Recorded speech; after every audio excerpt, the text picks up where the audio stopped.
5 अक्टूबर, ठीक एक हफ्ते बाद हरियाणा में मत का इजहार किया जाएगा, बटन दबाए जाएंगे ईवीएम के। 8 अक्टूबर को नतीजे भी आ जाएंगे। तो इन चुनावों के लिए अब तैयारी लगभग मुकम्मल हो चुकी है और दोनों ही खेमों, और मेरे शब्दों पर गौर कीजिएगा, मैं कांग्रेस और बीजेपी की बात कर रहा हूं। आप में से बहुत से लोग यह भी कह सकते हैं भाई कांग्रेस और बीजेपी ही क्यों, आम आदमी पार्टी भी मैदान में है, आईएनएलडी, बीएसपी और गोपाल कांडा का गठबंधन भी है, और दुष्यंत चौटाला और चंद्रशेखर रावण का गठबंधन भी है। तो ये तो 5 कॉर्नर फाइट है। लेकिन अब एक बात साफ हो चुकी है कि ये सीधी सीधी टक्कर है कांग्रेस और बीजेपी के बीच। इक्का दुक्का कोई सीट आ जाए, और वो भी आईएनएलडी, बीएसपी और गोपाल कांडा के गठबंधन की। आम आदमी पार्टी, जेजेपी खाता भी नहीं खोल पाएंगे, वो बात भी साफ होती दिखाई दे रही है। तो ऐसे में जो राजनीतिक रणनीति होती है, जो कुछ तुरप की चालें होती हैं, वो अब सामने आने लगी हैं। कांग्रेस ने अपना मैनिफेस्टो भी जारी कर दिया है और इसमें गरीबों पर खास ध्यान देते दिखे हैं। 100 गज का मकान देने की बात हो रही है, रोजगार पर तवज्जो है कांग्रेस पार्टी की। डंकी क्यों बनते जा रहे हैं, उस फिल्म का जिक्र किया कि हरियाणा से पलायन क्यों हो रहा है, हरियाणा वाले जो युवा हैं विदेश क्यों जा रहे हैं, महिलाओं को कुछ गारंटियां दी जा रही है। ये तो दोनों तरफ की बातें हैं, पर मोटी तस्वीर जो उभर कर सामने आ रही है वो ये कि भारत जोड़ो यात्रा दक्षिण से उत्तर और फिर पूरब से पश्चिम, राहुल गांधी गए थे, अपनी छवि भी ठीक की, पार्टी के कार्यकर्ताओं में एक जोश और उत्साह भी भरते दिखाई दिए। अब वही राहुल गांधी परसों यानी कि सोमवार से 30 तारीख से हरियाणा में 3 दिन की पदयात्रा पर निकलने वाले हैं। यह एक और रोल ऑफ द डाइस है, एक और पत्ता, यह तुरुप का पत्ता चलती दिखाई दे रही है क्या कांग्रेस। छोटा राज्य है हरियाणा, और 3 दिन की हाइब्रिड पदयात्रा जिसमें वो गाड़ियों का इस्तेमाल भी करेंगे और पैदल भी चलेंगे, और साथ में प्रियंका गांधी वाड्रा भी दिखाई देंगी। क्या ये एक गेम चेंजर भी साबित हो सकता है, या जो इनिशियल एडवांटेज बहुत से लोग कह रहे हैं कांग्रेस के पास दिख रही है इस चुनाव में, वो एक्सटेंड करती दिखेगी, उस बढ़त को और बढ़ाती दिखेगी क्या कांग्रेस पार्टी, या दरअसल ये रक्षात्मक एक रणनीति भी है। कांग्रेस कहीं आत्मविश्वास में उस चक्कर में तो नहीं फंस गई जिस चक्कर में मध्य प्रदेश, जो पिछले साल लग रहा था कि अरे भाई जीत तो गिवन है, जीती पड़ी है कांग्रेस पार्टी, और वहां पर हार गई, और यही हाल छत्तीसगढ़ में हुआ। तो कहीं हरियाणा में भी अति आत्मविश्वास ले तो नहीं डूबेगा, इसीलिए सड़क पर उतरने का मन भी बना लिया है। राहुल गांधी ने, प्रियंका गांधी वाड्रा भी उनका साथ देती दिखाई देंगी। खेमेबाजी क्या नुकसानदेह भी साबित हो रही है। आज जो मैनिफेस्टो जारी हुआ, 2 दिन पहले राहुल गांधी करनाल के असंध में थे और कुमारी शैलजा नाराज बताई जा रही थी। उनके लिए तो दरवाजे भी खोल दिए थे मनोहर लाल खट्टर ने कि आइए आइए बीजेपी में आ जाइए, और बीजेपी ने कि भाई दलितों को लेकर इनका रुख और रवैया क्या है कांग्रेस वासियों का, ये सम्मान नहीं करते दलितों को, ये इनका अपमान करते हैं, इनका इस्तेमाल करते हैं वोट बैंक की तरह, ये नैरेटिव भी चलाने की कोशिश की गई थी।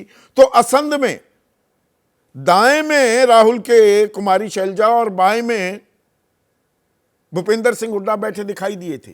पर आज मैनिफेस्टो जब जारी किया गया तो फिर कुमारी शैलजा भी और रणदीप सुरजेवाला भी गायब दिखाई दिए। तो ये डैमेज कंट्रोल भी है क्या, या दरअसल हरियाणा में जो 4 बातें, मैं पहले दिन से एक बात कह रहा हूं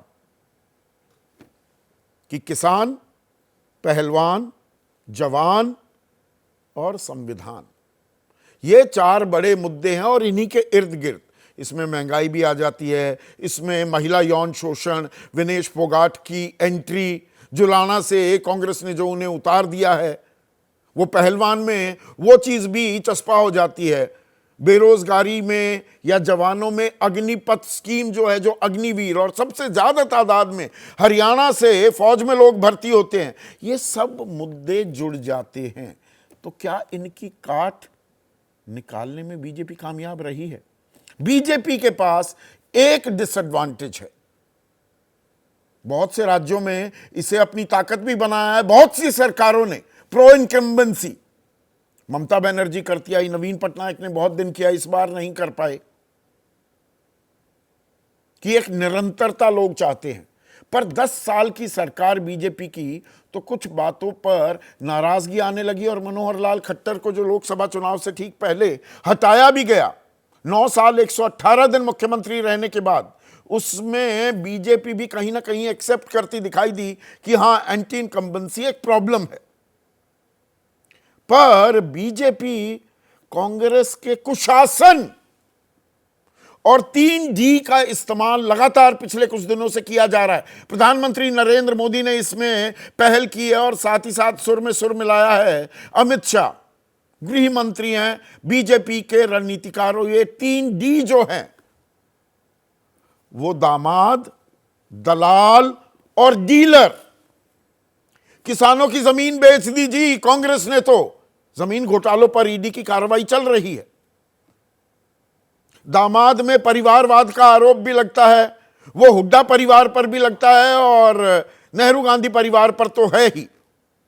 इसमें रॉबर्ट वाड्रा का नाम भी सामने आ जाता है कि जी किसानों की जमीन बेच दी, सब कुछ डीलर अपने हाथ में ले लेते हैं, वही चलाते हैं सरकार, और खर्ची पर्ची एक और नैरेटिव जो चला रहे हैं कि भाई खर्ची पर्ची, कांग्रेस का ध्येय वाक्य, ये नायब सिंह सैनी कह रहे हैं, लूटा था लूटेंगे, नौकरी खर्ची पर्ची से बांटी थी और बांटेंगे। पर्चियां चलेंगी, पैसे मांगे जाएंगे। पर कितनी नई नौकरियां बीजेपी दे पाई? 2 करोड़ का वादा केंद्र में था, हरियाणा में कितनी दी गई? कितने विश्वविद्यालय बने? कितनी नई फैक्ट्रियां आई? इन बातों को लेकर बीजेपी एक चुप्पी साधती है, अपनी उपलब्धियां कम गिनवा रही है और कांग्रेस के राज की खामियां, उन पर ज्यादा निगाह डाली जा रही है। कांग्रेस अपने नेताओं के बीच एकता नहीं ला सकती। यह प्रधानमंत्री मोदी ने आज हिसार में बोला, जहां कांग्रेस वहां कभी भी स्थिरता नहीं आ सकती। बापू बेटा दोनों दावेदार बाकियों के निपटाने में लगे हैं दोनों।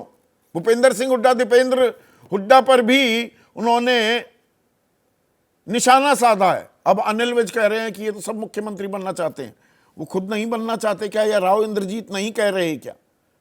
नायब सिंह सैनी अपने मन माफिक सीट से चुनाव नहीं लड़ पा रहे क्योंकि मनोहर लाल खट्टर ने वो सीट देने से इनकार कर दिया कि मेरा उम्मीदवार वहां पर खड़ा होगा, करनाल में खड़ा होगा। और दलित वोट बैंक 21% वोट बैंक है, और मैंने एक कार्यक्रम में आपको बताया था ये दलित फैक्टर कितना बड़ा फैक्टर होगा। जाट वर्सेस नॉन जाट बहुत किया जाता है दिल्ली में बैठकर, वो दरअसल जमीन पर वो फॉर्मूले नहीं। दलितों पर नजर डालिएगा, आज कह रहा हूं, फिर से अंडरलाइन कर रहा हूं, और 8 तारीख को आप देखिएगा ये एक बड़ा टॉकिंग पॉइंट बनेगा। 20.9% है दलित वोट बैंक 2011 के सेंसस के मुताबिक। हो सकता है 21 पार कर गया हो यह आंकड़ा। और 2019 के लोकसभा चुनाव में बीजेपी को 51% दलित वोट मिला था। कांग्रेस के पल्ले हाथ आई थी 25% वोट दलितों की। लेकिन 2024 में बीजेपी 51% से घटकर 24% रह गई, आधे से भी कम। और कांग्रेस 25% से बढ़कर 68% हो गई। तो जाट जो लगभग 27-28% हैं, और उसके बाद दलित, ये गठबंधन किसके काम आएगा। और इसीलिए मैं इस बात को फिर से दोहराना चाहूंगा कि मायावती और चंद्रशेखर रावण जो दलित वोट बैंक वहां पर साधने की कोशिश कर रहे हैं, वो पूरी तरह से असफल होते दिखाई देंगे। और बहुत से लोगों का मानना है कि वो दरअसल बीजेपी की बी टीम बनके वहां पर काम कर रहे हैं। और अब दरअसल क्या लड़ाई सीधे सीधे बीजेपी और कांग्रेस की टक्कर में तब्दील हो गई है। इसी पर आज हम चर्चा करने वाले हैं। ऐसे में आज का सीधा सवाल, राहुल की पदयात्रा बढ़ाएगी वोटों की मात्रा? टाइमिंग आखिरी दिनों में पूरा जोर लगाना, 3 तारीख मतलब 30 को, 1 और 2, 3 तारीख को तो प्रचार ही बंद हो जाएगा। और दामाद दलाल रंग लाएगी बीजेपी की ये चुनावी चाल की ये पुराने दिन। अरे भाई, ये किन लोगों को बुलाओगे? और एक इलाके पे ही इनका फोकस रहता है। ये रोहतक, झज्जर, सोनीपत, इससे आगे नहीं देख पाते क्या? जीटी रोड पर अहिरवाल वाले इलाके में जहां पर बीजेपी ने मजबूती दिखाई है पिछले 2 चुनावों में, उसे बरकरार रख पाती है, या जो वहां पर डैमेज होता दिख रहा था उसे कंट्रोल कर पाएगी क्या?